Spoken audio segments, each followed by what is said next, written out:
Simple learning is the best learning. Simple सीखिए, fast सीखिए, सवाल पूछ पूछ कर सीखिए, सवालों के शॉर्ट आंसर दे करके सीखिए, इमोशन के साथ आंसर दीजिए, फीलिंग के साथ आंसर दीजिए, तो देखिए कितना जबरदस्त आपको रिजल्ट मिलेगा।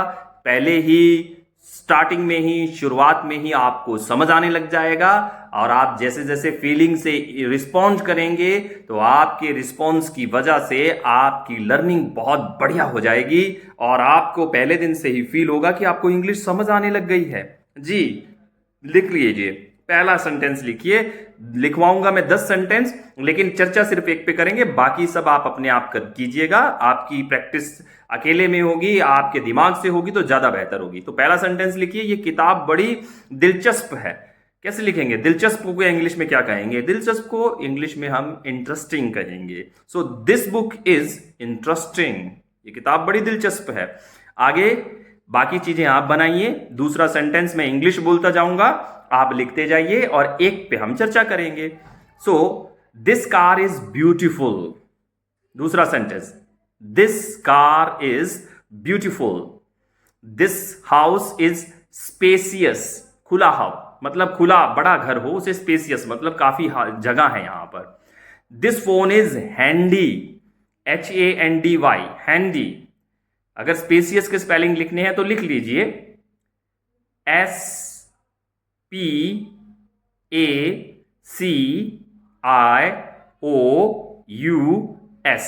स्पेसियस। आइए पांचवें सेंटेंस पे चलिए। ये बाइक पुरानी है, ये बाइक पुरानी है। This bike is old. ज्यादा कैलकुलेशन में मत पड़िए, this bike is old. Number 6 पे चलिए। This coffee is hot, this coffee is hot. आगे चलिए 7वें पर। This cake is delicious, this cake is delicious. आगे बढ़िए 8 नंबर पर। This view is stunning, this view is stunning. Stunning के spelling STUNNING, stunning. This song is catchy, क्या बात है, दिस सॉन्ग इज कैची। किसी सॉन्ग की तारीफ कर रहे हैं, खींचता है, पकड़ के रखता है, बांध लेता है। This idea is brilliant, this idea is brilliant. दोस्तों ये एक तरीका है सेंटेंस को अपने दिमाग में बिठाने का, किसी विदेशी भाषा को आसानी से सीख करके बड़े मुश्किल सेंटेंसेस की तरफ, बड़ी मुश्किल कन्वर्सेशन की तरफ, बड़ी ही बढ़िया कन्वर्सेशन की तरफ अपने आप को मूव करना। आप मुश्किल सीखते हो तभी तो सीख नहीं पाते हो। आसानी सीखिए। शुरुआत हमेशा सिंपल होनी चाहिए कि आपका ब्रेन पॉज ना करे, क्योंकि जैसे ही आपका ब्रेन पॉज करता है ना, आपको एक समस्या हो जाती है। क्या होती है कि आपके ब्रेन को आदत है मुश्किल चीजों से आपको दूर रखने की, और जैसे ही आप ये करते हैं तो आपका ब्रेन आपको मुश्किल चीजों से दूर करने के लिए आपको लेजीनेस का एहसास करवाता है, बोरियत का एहसास करवाता है। तो वो ऐसे एंजाइम आपकी बॉडी में छोड़ना शुरू करता है जिससे आपको सुस्ती आए, जिससे आपका मन परेशान हो जाए, और आप किताब को रख दें, और आप कोई मूवी देख रहे हैं, न्यूज सुन रहे हैं तो उसको बंद कर दें। ये आपके ब्रेन की सबसे बड़ी खतरनाक एक एक्टिविटी है, जिस एक्टिविटी से आप अच्छी लर्निंग नहीं कर पाते। लेकिन जब आपके ब्रेन को आसान चीजें दी जाती हैं, सिंपल चीजें दी जाती हैं, तो आपका ब्रेन बहुत जल्दी उसको एंजॉय में डाल देता है और उससे मजा करने लग जाता है, और उसको लगता है ये चीज आसान है। और जब आपके ब्रेन को कोई चीज आसान लगती है तो वो उसको बहुत ही इंटरटेनिंग वे में लेकर के आपके ब्रेन में परमानेंट मेमोरी में स्टोर कर देता है।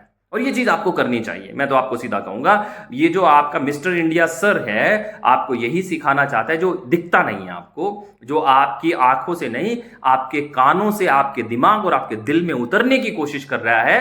प्लीज उसी को आप फॉलो कीजिए। अब बहुत बढ़िया इंग्लिश 3 महीने में बोलना, समझना, सीखना शुरू कर देंगे। विश्वास रखिए मुझ पे, मैं आपको 100% इंग्लिश को अब बड़े आराम से सिखाऊं। अब ये 10 सेंटेंस को किस तरीके से क्वेश्चन आंसर में कन्वर्ट करना है, इसके बारे में थोड़ी जानकारी ले लेते हैं। आप क्लोज एंडिंग क्वेश्चन में जाना चाहेंगे या फिर ओपन एंडिंग क्वेश्चन में? तो ओपन एंडेड क्वेश्चन काफी मुश्किल होते हैं, क्लोज एंडेड क्वेश्चन काफी आसान होते हैं। तो यस और नो में आंसर दीजिएगा। तो हम कोई भी एक चीज उठा लेते हैं, कोई भी, पहले वाला सेंटेंस उठा लीजिए। पहले वाला सेंटेंस था दिस बुक इज इंटरेस्टिंग। सो आप इस सेंटेंस के लिए कितने क्वेश्चन बना सकते हैं, चलिए चेक कर लेते हैं। तो पहले आप यस, ओ, ये 3 इमोशन पकड़ लीजिए। ये 3 इमोशन में आपने मुझे आंसर देना है। जब ये 3 इमोशन में आप मुझे आंसर देंगे तो आपके ब्रेन को लगेगा कि आपको बोली गई चीज समझ में आ रही है। चलिए शुरुआत करते हैं। तो लिखिए, पहला सेंटेंस लिखिए जिसके ऊपर हम 10 बातें करेंगे। तो पहला सेंटेंस था दिस बुक इज इंटरेस्टिंग। इसके ऊपर अब हम कहानी बनाने जा रहे हैं, क्वेश्चंस की कहानी। और आपको कहानी में करना क्या है, ओ, यस, नो, ये 5 इमोशन आपने यूज करने, जो भी आपको समझ में आए, कोई चिंता मत कीजिएगा। So the first question is, पहला सवाल है, लिख लीजिए पहला सवाल, is the book on the table interesting? Is the book on the table interesting? अब देखिए इसका मतलब क्या है, वो जो किताब मेज पर रखी है क्या वो दिलचस्प है? तो आप क्या कहेंगे, दिलचस्प है? तो ये बोलिए यस, बस इससे ज्यादा कुछ नहीं, यस, इतना ही बोलना है आपने। Is the book on the table is interesting? जब मैं चुप हो जाऊं तो वहां आप बोलिए, लिखने के बाद बोलिए, छोटा एक single reply, single word reply, yes,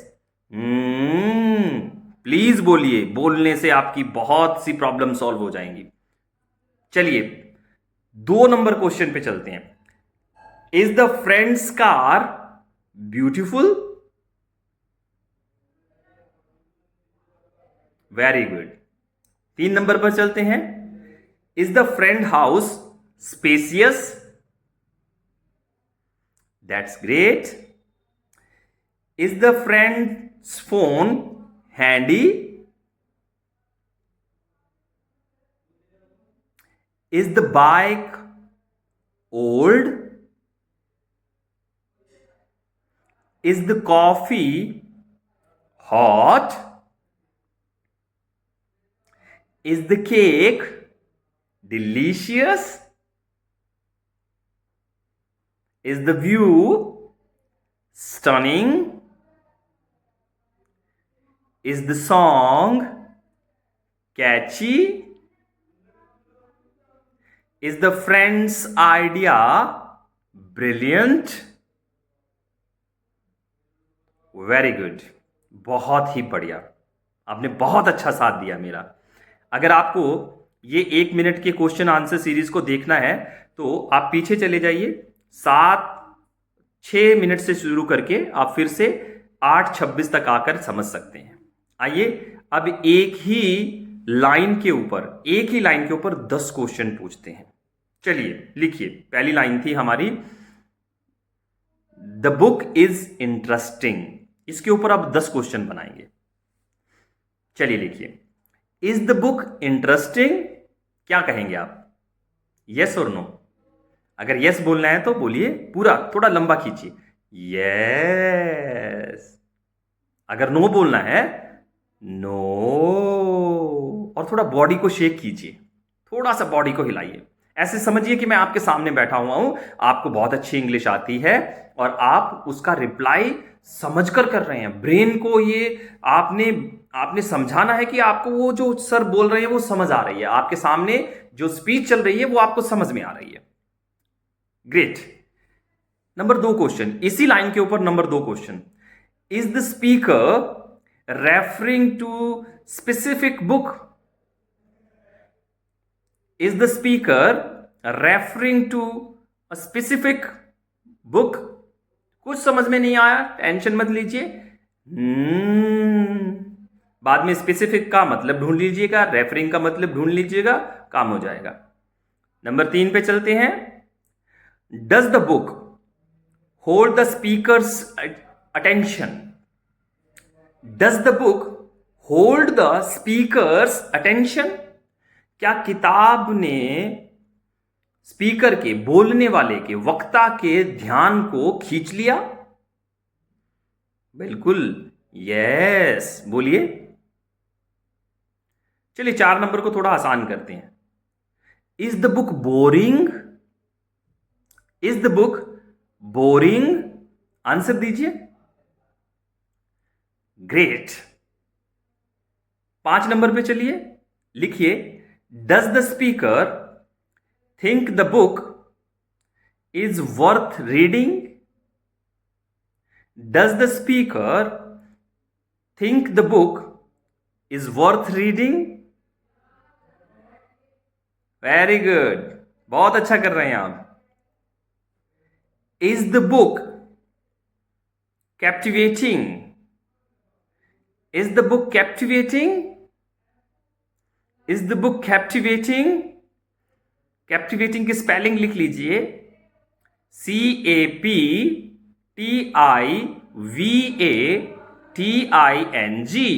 captivating. Number 7 पे चलिए, यस और नो में आंसर दीजिए। Does the speaker have a positive opinion of the book? फिर से सुनिए, does the speaker have a positive opinion of the book? Great. Is the book engaging?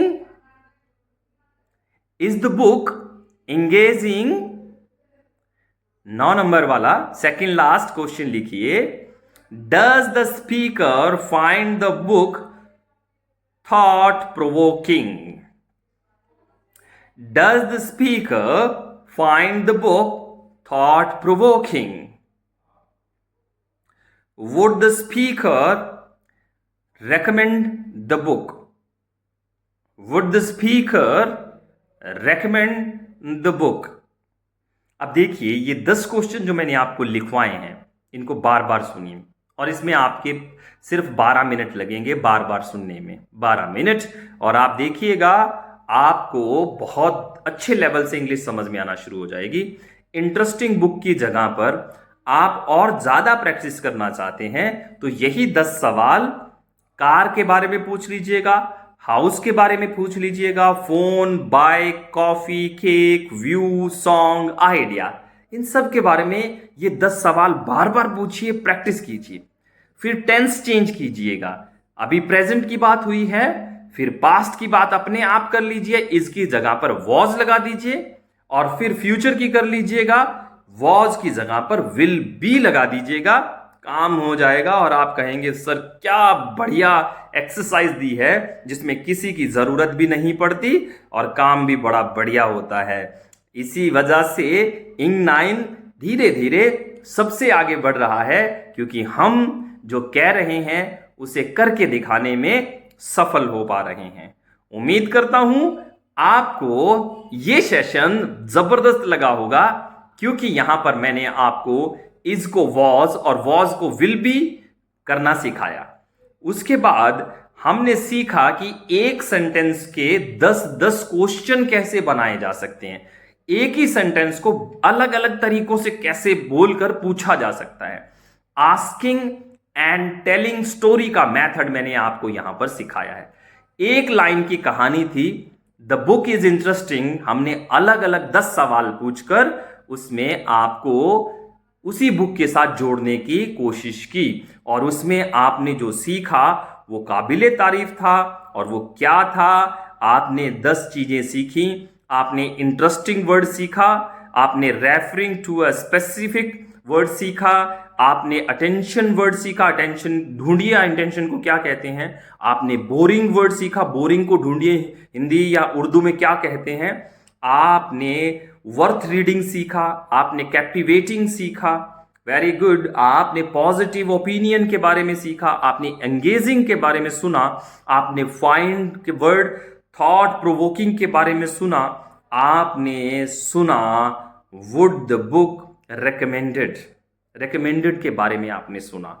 ऐसी चीजें जो बार बार आपके दिमाग में बार डाली जा रही हैं सवाल पूछ पूछ कर, और आप आंसर दे रहे हैं ओ, यस, नो। और देखिए धीरे धीरे आपके ब्रेन को लगने लग जाएगा। पहले 15 दिन में आपको ब्रेन को लगने लग जाएगा, ये प्रैक्टिस मत छोड़िएगा। पहले 15 दिन में ही आपको लगने लग जाएगा कि सच में इंग9 कमाल कर रही है, वो जो हम कर रहे हैं वो कोई नहीं कर रहा। With this word thank you very much. अगली क्लास में इसी एक्सरसाइज को आगे बढ़ाऊंगा। 2 वर्ड से 3, 3 से 4, 4 से 7, 7 से 10 वर्ड तक आपको लेकर जाऊंगा। 2 वर्ड से शुरुआत करेंगे, subject plus is, am are, was, were, will be के साथ, फिर आगे और बढ़ाएंगे इस चीज को। Okay, till then keep on practicing and learn with fun. Thank you very much.